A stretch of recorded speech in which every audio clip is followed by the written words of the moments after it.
The Master Key System by Charles F. Haanel, Part 21. In paragraph 7 of this part, you will find that one of the secrets of success, one of the methods of organizing victory, one of the accomplishments of the master mind, is to think big thoughts. In paragraph 8, you will find that everything which we hold in our consciousness for any length of time becomes impressed upon our subconsciousness, and so becomes a pattern which the creative energy will weave into our life and environment. This is the secret of the wonderful power of prayer. We know that the universe is governed by law, that for every effect there must be a cause, and that the same cause, under the same conditions, will invariably produce the same effect. Consequently, if prayer has ever been answered, it will always be answered, if the proper conditions are complied with. This must necessarily be true. Otherwise, the universe would be a chaos instead of a cosmos. The answer to prayer is therefore subject to law, and this law is definite, exact, and scientific, just as are the laws governing gravitation and electricity. An understanding of this law takes the foundation of Christianity out of the realm of superstition and credulity and places it upon the firm rock of scientific understanding. But unfortunately, there are comparatively few persons who know how to pray. They understand that there are laws governing electricity, mathematics, and chemistry, but for some inexplicable reason, it never seems to occur to them that there are also spiritual laws, and that these laws are also definite, scientific, exact, and operate with immutable precision. The real secret of power is consciousness of power. The universal mind is unconditional. Therefore, the more conscious we become of our unity with this mind, the less conscious we shall become of conditions and limitations. And as we become emancipated or freed from conditions, we come into a realization of the unconditional. We have become free.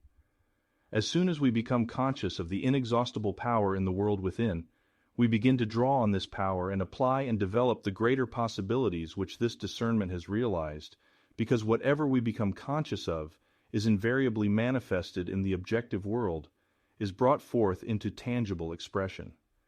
This is because the infinite mind, which is the source from which all things proceed, is one and indivisible, and each individual is a channel whereby this eternal energy is being manifested. Our ability to think is our ability to act upon this universal substance, and what we think is what is created or produced in the objective world. The result of this discovery is nothing less than marvelous, and means that mind is extraordinary in quality, limitless in quantity, and contains possibilities without number. To become conscious of this power is to become a live wire. It has the same effect as placing an ordinary wire in contact with a wire that is charged. The universal is the live wire. It carries power sufficient to meet every situation which may arise in the life of every individual. When the individual mind touches the universal mind, it receives all the power it requires. This is the world within. All science recognizes the reality of this world, and all power is contingent upon our recognition of this world. The ability to eliminate imperfect conditions depends upon mental action, and mental action depends upon consciousness of power. Therefore, the more conscious we become of our unity with the source of all power, the greater will be our power to control and master every condition. Large ideas have a tendency to eliminate all smaller ideas, so that it is well to hold ideas large enough to counteract and destroy all small or undesirable tendencies. This will remove innumerable petty and annoying obstacles from your path. You also become conscious of a larger world of thought, thereby increasing your mental capacity, as well as placing yourself in position to accomplish something of value. This is one of the secrets of success, one of the methods of organizing victory, one of the accomplishments of the mastermind. He thinks big thoughts. The creative energies of mind find no more difficulty in handling large situations than small ones. Mind is just as much present in the infinitely large as in the infinitely small. When we realize these facts concerning mind, we understand how we may bring to ourselves any condition by creating the corresponding conditions in our consciousness, because everything which is held for any length of time in the consciousness eventually becomes impressed upon the subconscious, and thus becomes a pattern which the creative energy will weave into the life and environment of the individual. In this way, conditions are produced, and we find that our lives are simply the reflection of our predominant thoughts, our mental attitude. We see then that the science of correct thinking is the one science that it includes all other sciences. From this science we learn that every thought creates an impression in the brain, that these impressions create mental tendencies, and these tendencies create character, ability, and purpose, and that the combined action of character, ability, and purpose determines the experiences with which we shall meet in life. These experiences come to us through the law of attraction. Through the action of this law we meet in the world without, the experiences which correspond to our world within. The predominant thought or the mental attitude is the magnet, and the law is that like attracts like. Consequently, the mental attitude will invariably attract such conditions as correspond to its nature. This mental attitude is our personality and is composed of the thoughts which we have been creating in our own mind.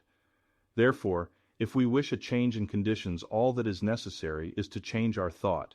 This will in turn change our mental attitude, which will in turn change our personality, which will in turn change the persons, things, and conditions, or the experiences with which we meet in life. It is, however, no easy matter to change the mental attitude, but by persistent effort it may be accomplished. The mental attitude is patterned after the mental pictures which have been photographed on the brain. If you do not like the pictures, destroy the negatives and create new pictures. This is the art of visualization.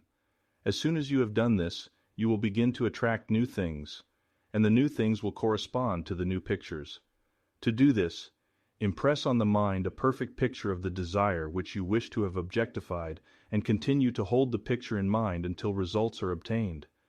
If the desire is one which requires determination, ability, talent, courage, power, or any other spiritual power, these are necessary essentials for your picture. Build them in. They are the vital part of the picture. They are the feeling which combines with thought and creates the irresistible magnetic power which draws the things you require to you. They give your picture life, and life means growth, and as soon as it begins to grow, the result is practically assured. Do not hesitate to aspire to the highest possible attainments in anything you may undertake, for the mind forces are ever ready to lend themselves to a purposeful will in the effort to crystallize its highest aspirations into acts, accomplishments, and events. An illustration of how these mind forces operate is suggested by the method in which all our habits are formed. We do a thing, then do it again, and again, and again, until it becomes easy and perhaps almost automatic. And the same rule applies in breaking any and all bad habits. We stop doing a thing and then avoid it again and again until we are entirely free from it. And if we do fail now and then, we should by no means lose hope, for the law is absolute and invincible, and gives us credit for every effort and every success, even though our efforts and successes are perhaps intermittent. There is no limit to what this law can do for you. Dare to believe in your own ideal. Remember that nature is plastic to the ideal. Think of the ideal as an already accomplished fact. The real battle of life is one of ideas. It is being fought out by the few against the many. On the one side is the constructive and creative thought. On the other side, the destructive and negative thought.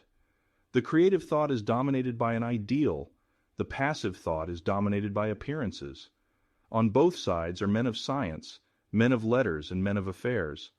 On the creative side are men who spend their time in laboratories or over microscopes and telescopes, side by side with the men who dominate the commercial, political, and scientific world. On the negative side are men who spend their time investigating law and precedent, men who mistake theology for religion, statesmen who mistake might for right, and all the millions who seem to prefer precedent to progress, who are eternally looking backward instead of forward, who see only the world without but know nothing of the world within.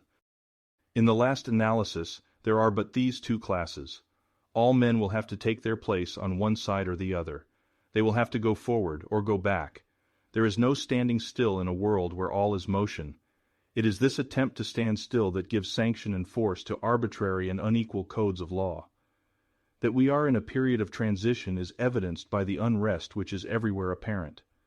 The complaint of humanity is as a roll of heaven's artillery, commencing with low and threatening notes and increasing until the sound is sent from cloud to cloud, and the lightning rends the air and earth. The sentries who patrol the most advanced outposts of the industrial, political, and religious world are calling anxiously to each other. What of the night? The danger and insecurity of the position they occupy and attempt to hold is becoming more apparent every hour. The dawn of a new era necessarily declares that the existing order of things cannot much longer be. The issue between the old regime and the new, the crux of the social problem, is entirely a question of conviction in the minds of the people as to the nature of the universe. When they realize that the transcendent force of spirit or mind of the cosmos is within each individual, it will be possible to frame laws that shall consider the liberties and rights of the many instead of the privileges of the few. As long as the people regard the cosmic power as a power non-human and alien to humanity, so long will it be comparatively easy for a supposed privileged class to rule by divine right, in spite of every protest of social sentiment. The real interest of humanity is therefore to exalt, emancipate, and recognize the divinity of the human spirit, to recognize that all power is from within, that no human being has any more power than any other human being, except such as may willingly be delegated to him. The old regime would have us believe that the law was superior to the lawmakers. Herein is the gist of the social crime of every form of privilege and personal inequality, the institutionalizing of the fatalistic doctrine of divine election. The divine mind is the universal mind. It does not act through sheer caprice or from anger, jealousy, or wrath. Neither can it be flattered, cajoled, or moved by sympathy or petition to supply man with some need which he thinks necessary for his happiness or even his existence. The divine mind makes no exceptions in favor of any individual, but when the individual understands and realizes his unity with the universal principle, he will appear to be favored because he will have found the source of all health, all wealth, and all power. For your next exercise, concentrate on the truth. Try to realize that the truth shall make you free. That is, nothing can permanently stand in the way of your perfect success when you learn to apply the scientifically correct thought methods and principles. Realize that you are eternalizing in your environment, your inherent soul potencies. Realize that the silence offers an ever-available and almost unlimited opportunity for awakening the highest conception of truth.